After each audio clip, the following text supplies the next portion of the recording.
Bismillahirrahmanirrahim. Assalamualaikum warahmatullahi wabarakatuh. Saya Fosia dengan NIM 9040011884. Di sini saya akan membahas dua materi. Materi yang pertama itu konsep dasar sistem informasi manajemen, bisnis, dan kerjasama global. Di materi ini ada 7 pokok pembahasan. Yang pertama itu konsep dasar sistem informasi manajemen. Tapi sebelum kita membahas konsep dasar, kita perlu ketahui dulu apa itu sistem informasi manajemen. Sistem informasi manajemen itu merupakan perencanaan bagian dari pengendalian internal dari suatu bisnis yang meliputi pemanfaatan manusia, teknologi, dokumen, dan yang lain sebagainya. Nah, kita beralih ke konsep dasar sistem informasi manajemen. Konsep dasar sistem informasi manajemen itu ada 5. Yang pertama, konsep informasi.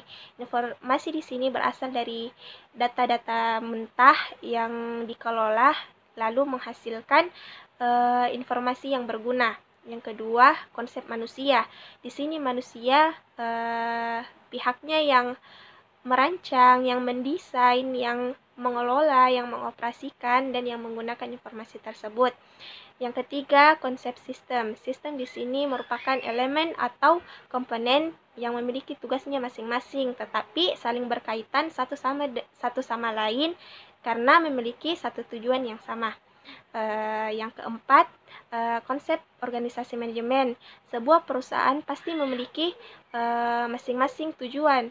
Nah, dalam upaya mencapai tujuan tersebut, maka dibentuklah di sini organisasi manajemen dalam menjalankan operasional perusahaan. Yang kelima, konsep pengambilan keputusan. Konsep pengambilan keputusan ini konsep yang dimanfaatkan oleh sistem informasi manajemen untuk dijadikan dasar, bahan, atau pertimbangan dalam pengambilan keputusan. Pokok pembahasan yang kedua itu komponen sistem informasi. Komponen sistem informasi itu ada 6. Yang pertama itu perangkat keras atau hardware, yang kedua perangkat lunak atau software, yang ketiga itu manusia, yang keempat itu database, yang kelima itu jaringan komputer, dan yang keenam itu komunikasi data. Pembahasan yang ketiga itu apa peranan sistem informasi dalam bisnis. Yang pertama itu mendukung operasi bisnis. Yang kedua, mendukung pengambilan keputusan agar manajemen dapat mengambil keputusan dengan baik, cepat, dan lebih bermakna. Terus yang ketiga itu mendukung keunggulan strategis agar perusahaan dapat bersaing di pasar. Yang keempat itu meningkatkan pelayanan secara global atau menyeluruh. Pembahasan yang keempat itu proses bisnis dan sistem informasi. Proses di sini bila didefinisikan itu sebagai kumpulan aktivitas yang saling berhubungan satu sama yang lain untuk menghasilkan suatu keluaran yang mendukung pada tujuan dan sasaran strategis dari organisasi. Pembahasan yang kelima itu jenis-jenis sistem informasi. Jenis-jenis sistem informasi itu ada manajemen, ada akuntansi, ada manufaktur, ada sumber daya manusia, ada pemasaran, dan yang lain sebagainya.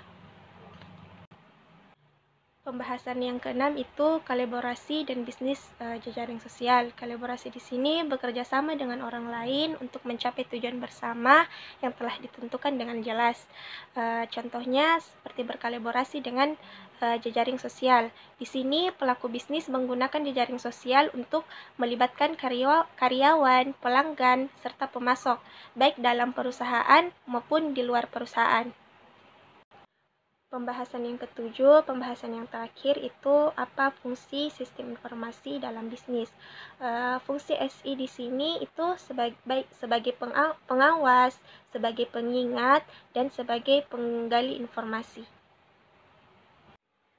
Kita beralih ke materi yang kedua. Materi kedua di sini membahas Big Data dan Business Intelligence. Big Data di sini merupakan himpunan data yang sangat besar yang tidak dapat diolah oleh komputer atau perangkat lunak konvensional dan memiliki karakteristik tertentu. Karakteristik Big Data antara lain itu yang pertama volume atau ukuran data yang dihasilkan, yang kedua itu varietas atau data-data yang dihasilkan ada beberapa jenis atau variasi seperti foto atau video. Yang ketiga itu kecepatan. Lalu apa saja yang menghasilkan Big Data? Ada banyak yang dihasilkan Big Data. Salah satunya itu Internet of Things. Di sini Internet of Things kita bisa melihat benda-benda di sekitar kita. Kita dapat berkomunikasi melalui jaringan, mulai dari handphone, mulai dari televisi, mulai dari jam tangan, sampai dengan lemari pendingin.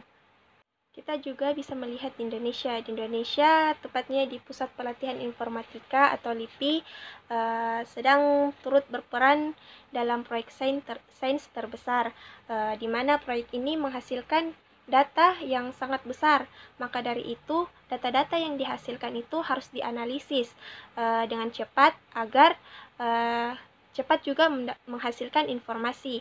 Maka dari itu, kenapa kecepatan merupakan salah satu karakteristik dari Big Data. Nah, dapat kita menarik kesimpulan bahwa Big Data itu merupakan fenomena yang tercipta karena kemajuan teknologi yang sangat pesat. Nah, kita beralih ke Business Intelligence. Business Intelligence itu merupakan suatu fungsi dalam bisnis yang bertugas untuk mengumpulkan data-data lalu mengelolanya sehingga menghasilkan informasi yang bermanfaat untuk bisnis dalam pengambilan keputusan secara strategis dan tepat.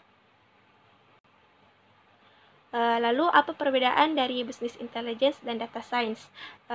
Kalau dilihat keduanya itu hampir mirip sebenarnya, sama-sama menganalisis data, sama-sama visualisasi, matematis, dan statistik. Tetapi kalau mau dilihat perbedaan secara mendasarnya itu, kalau business intelligence itu lebih fokus ke analisis secara retrospeksi, kalau data science itu lebih ke arah memprediksi. Jadi, prinsip-prinsip apa yang harus dimiliki business intelligence? Yang pertama itu ask the right question, di mana kita harus tahu bisnis apa yang tepat untuk menyelesaikan masalah. Yang kedua itu get the relevant data, kita harus tahu bagaimana kita melaporkan data yang relevan. Yang ketiga itu treat analysis as product, jadi hasil analisis kita ini dari informasi yang kita hasilkan harus mudah digunakan oleh penggunanya sehingga mereka bisa mengambil keputusan secara strategis. Prinsip yang terakhir itu kita harus memikirkan bahwa semua proses telah dilaksanakan dan menghasilkan informasi bagi keperluan bisnis di waktu yang tepat. Nah, poin terakhir itu, seorang business intelligence harus memiliki kemampuan dasar. Yang pertama itu bisnis, di mana dia mengetahui bagaimana bisnisnya itu bekerja. Yang kedua itu pengetahuan dasar tentang informatika dan statistik. Yang ketiga itu teknis dalam mengelola data. Mungkin hanya itu yang bisa saya sampaikan. Lebih dan kurangnya mohon dimaafkan. Assalamualaikum warahmatullahi wabarakatuh.